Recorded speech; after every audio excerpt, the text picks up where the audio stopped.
Confissões de Santo Agostinho. Parte 11. Livro 7º. Minha adolescência mais nefasta já morrera, e eu ingressara na minha juventude. Tanto maior na ida quanto pior na vaidade, não podendo conceber substâncias, senão como aquelas que nossos olhos costumam ver. Nota de rodapé. A passagem da adolescência à juventude acontecia no mundo romano aos 30 anos, idade mínima para assumir cargos públicos. Conferir livro 1, número 40. Fim da nota de rodapé.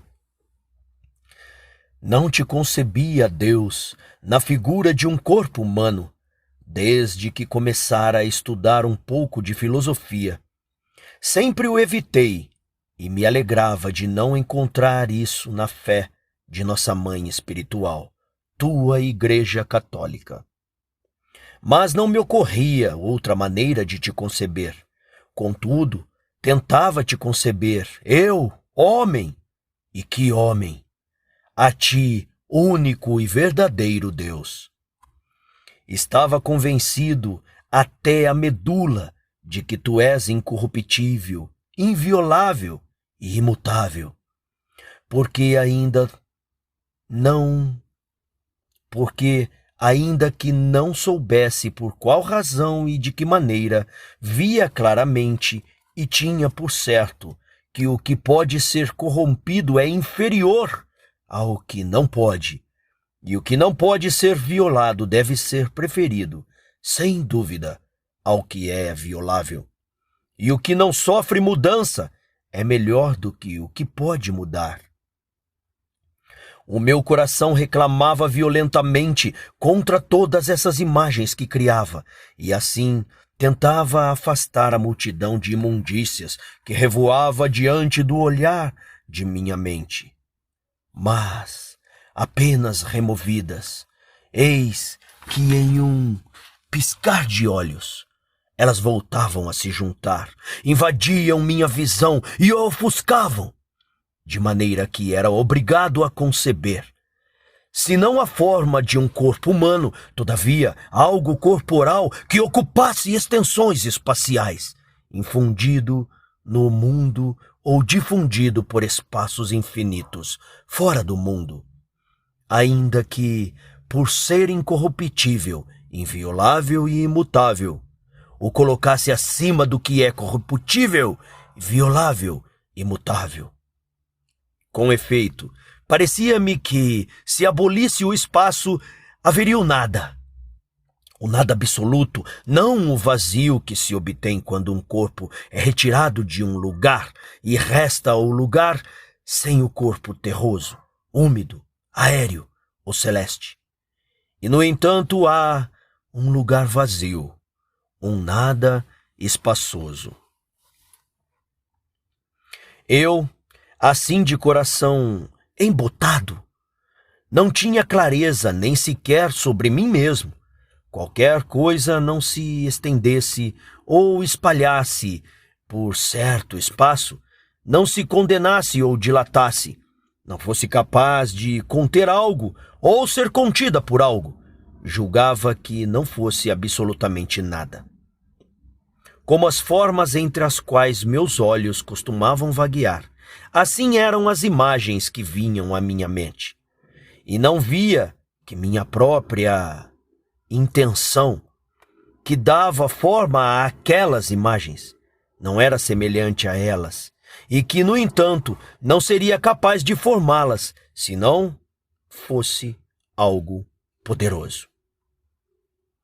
Assim concebia inclusive a ti, vida da minha vida, como algo grande que ocupava espaços infinitos em toda parte e penetrava a inteira massa do mundo e excedia por todos os lados até a imensidão sem limite, de maneira a conter a terra, conter o céu, conter tudo, e de maneira que tudo tivesse seus limites em ti, mas tu não tivesses limites. Mas, como a luz do sol não encontra resistência no corpo do ar, aquele ar que está em cima da terra, e pode atravessá-lo penetrando-o sem o quebrar ou cortar, mas enchendo-o por completo, assim julgava que houvesse permeabilidade para ti, não apenas para o céu, no ar e no mar, mas até no corpo da terra, e que tua presença pudesse penetrar em todas as coisas, das maiores às menores, e tu fostes interno a ela, como um sopro oculto, e externo, enquanto regedor de tudo que criaste. Supunha assim, porque não conseguia conceber de outra forma, mas era falso. Com efeito, dessa maneira uma porção maior de terra conteria uma tua parte maior e uma menor. E todas estariam cheias de ti, de modo que o corpo de um elefante conteria mais do que o corpo de um passarinho, por ser maior e ocupar espaço maior. E assim tuas partes, divididas em pedaços, estariam presentes, as maiores nas partes maiores do mundo, as menores nas mais reduzidas. Não é assim, mas tu ainda não iluminaras minhas trevas. Teria sido suficiente contra aqueles enganadores enganados e falastrões mudos, porque não ecoavam teu verbo. Teria sido... Está falando dos maniqueus, tá, pessoal? Citou a nota de rodapé aqui. Teria sido suficiente, digo, a questão que Nebrídio costumava propor havia muito tempo, desde Cartago, e que abalava todos aqueles que o ouviam. O que poderia fazer contra ti esse tal povo de trevas, que costumam opor a ti como uma massa hostil, se tu não quisesses lutar contra ele? Se respondêssemos que poderia gerar algum dano, tu serias violável e corruptível. Mas se disséssemos que não poderia te prejudicar em nada, não haveria razão de lutar. E de lutar desta forma, que deixando de uma parte de ti, membro teu ou progênie de tua própria substância, se misturasse a poderes adversos e a naturezas que não foram criadas por ti, a ponto de ser corrompida por eles e mudar para pior, passando da felicidade à miséria e necessitando de uma ajuda que pudesse arrancá-la daí e purificá-la. Tal seria a alma socorrida pelo teu verbo. Ela escrava, ele livre. Ela contaminada, ele pura. Ela corrupta, ele íntegro. Porém, ele também corruptível, porque feito da mesma substância. Portanto, se tu, aquilo que tu és, ou seja, tua substância, da qual és, for julgada incorruptível, tudo isso deve ser considerado falso e inaceitável. Mas se for julgada corruptível, o próprio pressuposto seria falso e abominável. Isso já teria sido suficiente contra aquela gente, que deveria ser regurgitada do peito oprimido em todo caso, porque não haveria como sair desse impasse sem horrível sacrilégio do coração e da língua, por pensar e falar tais coisas de ti. Na época, porém, embora dissesse e pensasse firmemente que nosso Deus, o verdadeiro Deus, tu, que fizeste não apenas nossas almas, mas também os corpos, e não apenas as nossas almas e corpos, mas todos e todas as coisas. Era incorruptível, inabalável e imutável em todas as suas partes. E não tinha uma explicação desenvolvida quanto à causa do mal. Qualquer que fosse, no entanto, julgava que deveria ser procurada, sem me obrigar a considerar mutável Deus imutável, sob pena de me tornar-se eu mesmo, o mal que investigava. Assim, procurava estando a salvo.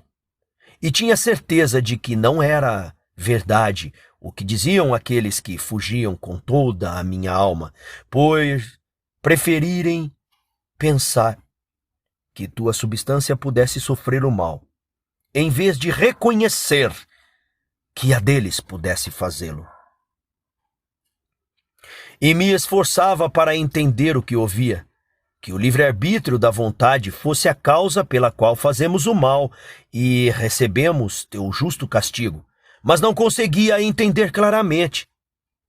Assim, o olhar da minha mente, tentando emergir do abismo, voltava a afundar, e quanto mais tentava, mais afundava. Com efeito, me elevava em direção à tua luz, saber que eu tinha uma vontade, tão bem quanto sabia que tinha vida. Portanto, tinha absoluta certeza de que, quando queria ou não queria algo, só poderia ser eu quem queria ou não queria. Quando, ao contrário, fazia algo contra a vontade, parecia-me ser passivo mais do que ativo, e julgava que isto fosse mais do que uma culpa, uma punição, pela qual, por te julgar justo, reconhecia logo não ter atingido injustamente. Mas, por outro lado, dizia: quem me fez? Não foi meu Deus, que não é apenas bom, mas é o próprio bem? De onde vem, então, que eu queira o mal e não queira o bem? E para que eu possa ser punido com justiça? Quem semeou em mim essa plantação de amarguras, se fui feito inteiramente pelo amor de Deus, tão doce? Se o responsável foi o diabo, de onde veio o próprio diabo? Se ele, de anjo bom, se tornou diabo por vontade perversa, de onde surgiu nele mesmo essa vontade má que o tornou diabo, quando, como anjo, fora feito inteiramente pelo Criador sumamente bom? Com essas cogitações, voltava a sufocar e a me precipitar, não porém até aquele fundo do erro, onde ninguém confessa a ti, porque prefere pensar que tu possa sofrer o mal e reconhecer que o homem possa fazê-lo. Com efeito, me esforçava para entender tudo como já entendera, que é o incorruptível.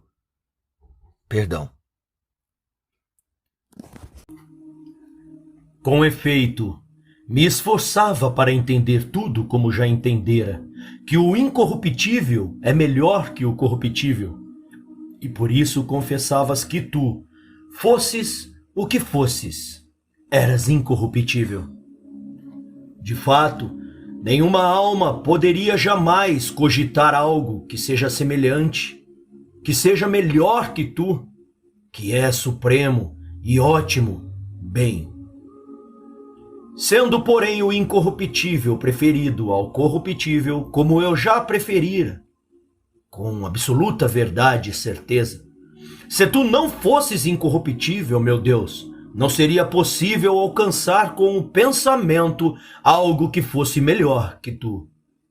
Logo, lá onde via que o incorruptível deve ser preferível ao corruptível, ali deveria procurar, e daí perceber onde está o mal, ou seja, de onde vem a própria corrupção, que de nenhuma maneira pode atingir tua substância.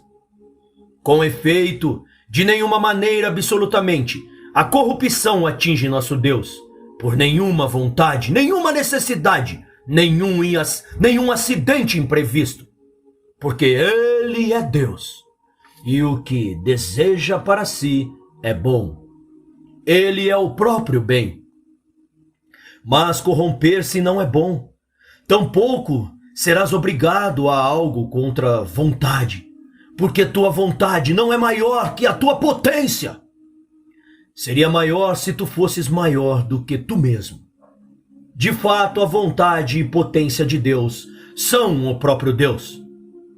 E o que pode te acontecer de imprevisto, a ti que tudo conheces?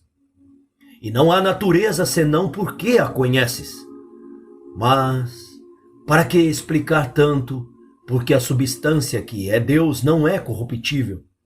Quando, se o fosse, não seria Deus.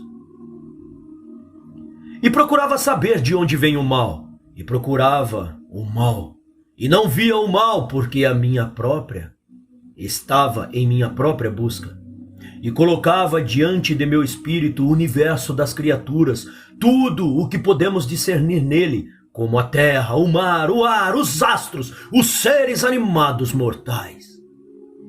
E tudo o que não vemos, como o firmamento que está acima do céu, todos os anjos e os seres espirituais que estão nele. Mas esses também, segundo minha imaginação, dispostos em lugares diferentes, como se fossem corpos.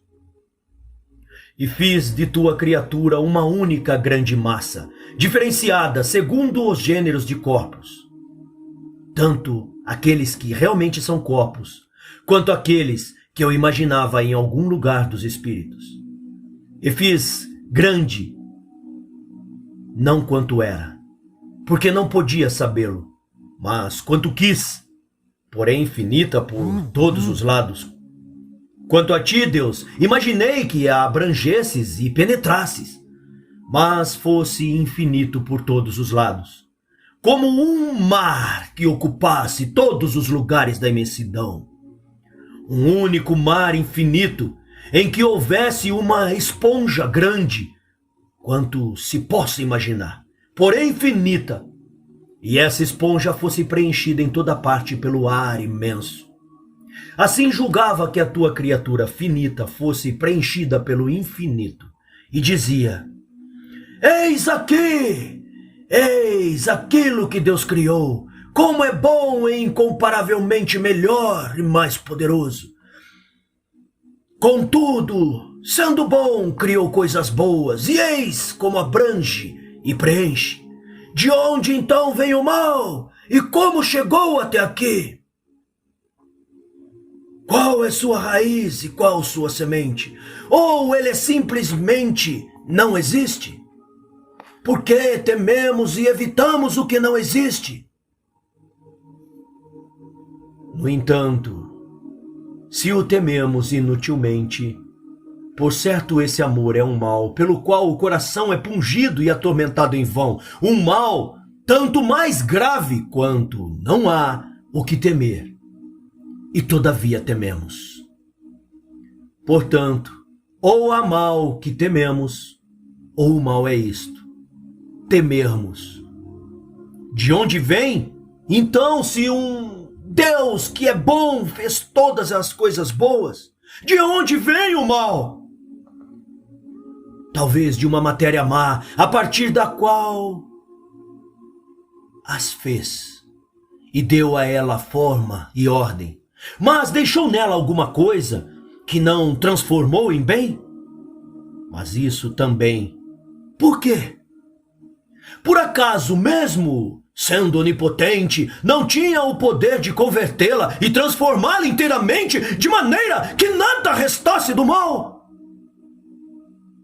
Finalmente, por que quis fazer algo a partir dela, ao invés de criar a partir de sua própria onipotência, de maneira que dela nada fosse? Ou ela poderia subsistir contra sua vontade? Ou se ela era eterna, como por tanto tempo, nas infinitas durações temporais anteriores, ele a deixou ser o que era, e apenas posteriormente decidiu fazer algo dela?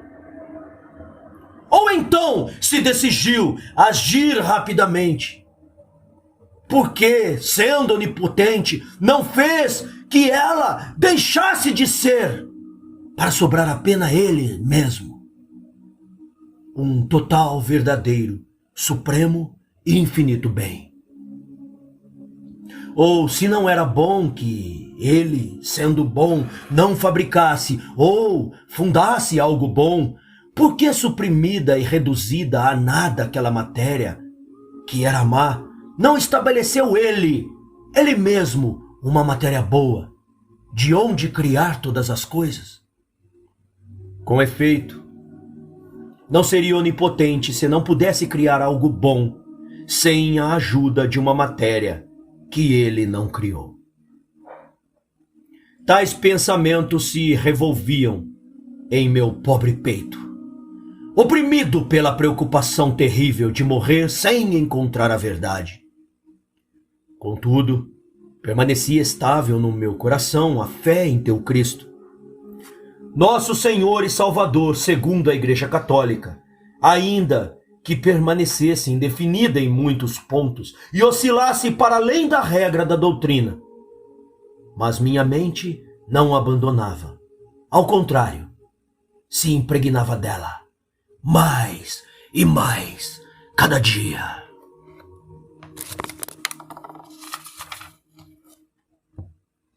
Já desistira das divinações enganosas e dos delírios ímpios dos astrólogos. Sejam confessados a ti teus atos de misericórdia, meu Deus, das mais profundas vísceras de minha alma, inclusive quanto a isso. Pois tu mesmo, porque quem mais nos revoca da morte de todo erro, senão a vida que não sabe morrer e que sem necessitar de lume ilumina as mentes necessitadas pela sabedoria que governa o mundo até nas folhas cadentes das árvores.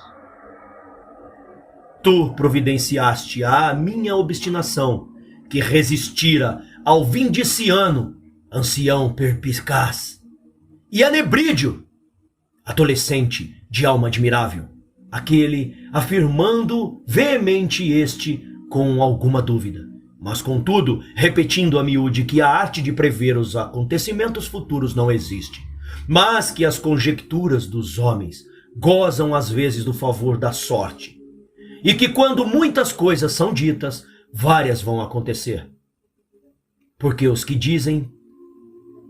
a dizem, tenham conhecimento delas, não por isso, mas porque as encontram pelos simples fatos de não se calar.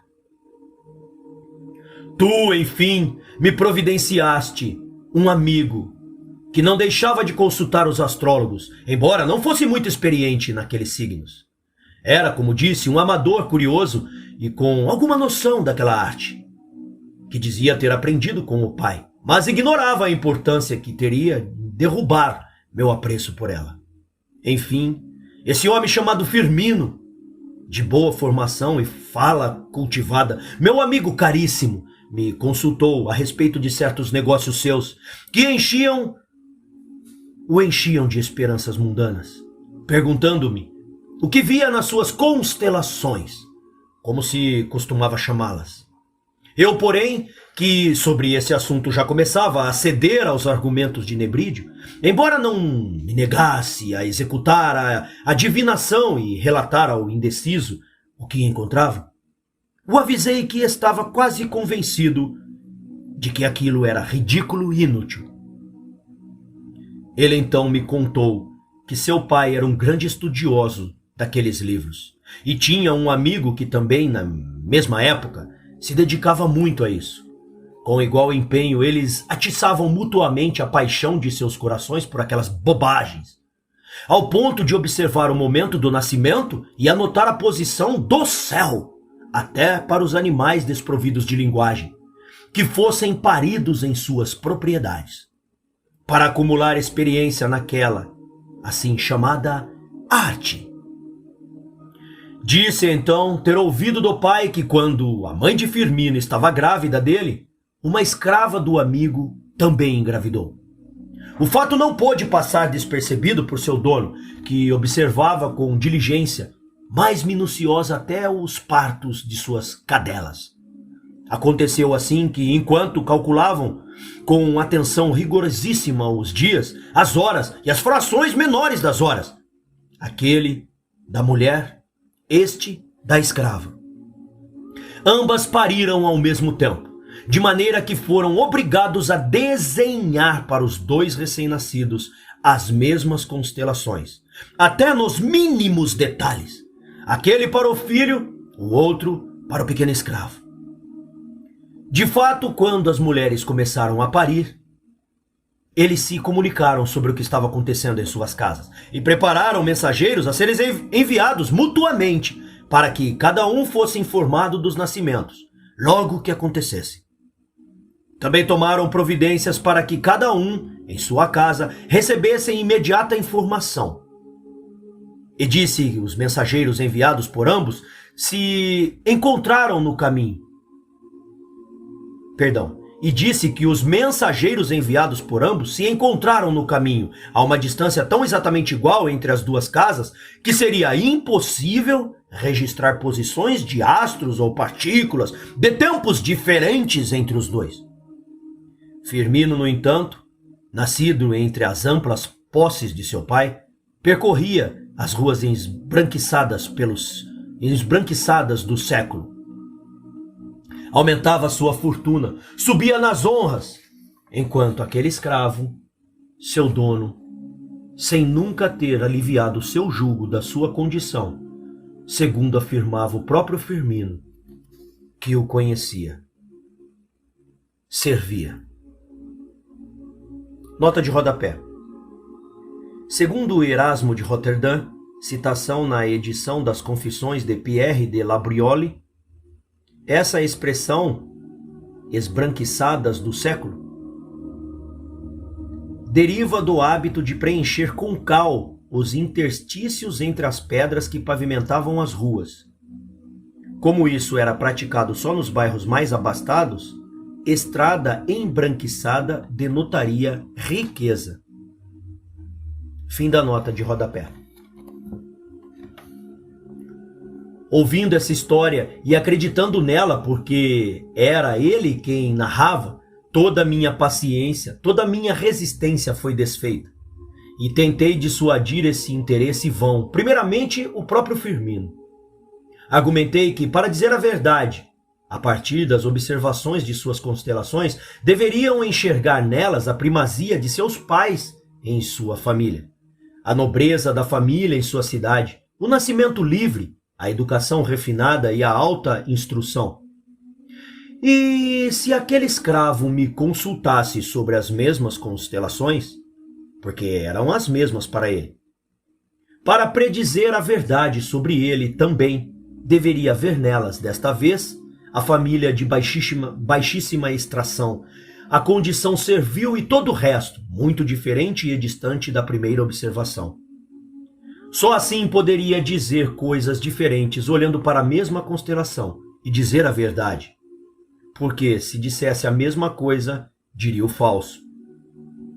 Disso se deduz com absoluta certeza que as verdades ditas ao examinar as constelações não são ditas por arte, mas por sorte. E as falsidades não por imperícia da arte, mas por falácia da sorte. Já propenso a essa solução, mas ainda refletindo para que algum daqueles loucos que ganham a vida com isso, que já pretendia atacar e pôr em ridículo, não me retrucasse que Firmino poderia ter me contado o falso ou o pai dele, considerei que os que nascessem gêmeos, saindo do útero um após o outro com intervalo de tempo tão pequeno, na maioria dos casos, que ainda que lhe atribua algum valor na ordem das coisas, não pode ser registrado pela observação humana, nem marcado por signos que os astrólogos possam analisar para predizer verdades. Mas não serão verdades porque, observando os mesmos signos, o mesmo deveria ser dito para Esaú e para Jacó. E não aconteceu o mesmo a ambos. Logo, ou será predito o falso, ou, se for predito o verdadeiro, não será o mesmo para ambos. Mas os signos são os mesmos. Logo, a verdade é predita não por arte, mas por sorte. Tu, porém, Deus que governas o universo, com suprema injustiça, age por um estímulo oculto, não percebido pelos que consultam e pelos que respondem, para que cada um, ao consultar, ouça do justo abismo de teu julgamento aquilo que é oportuno que ouça, segundo os méritos ocultos das almas. E ao que, ao teu julgamento, o homem não responda, o que é isto? Não responda, por que isso? Não responda, por que é homem?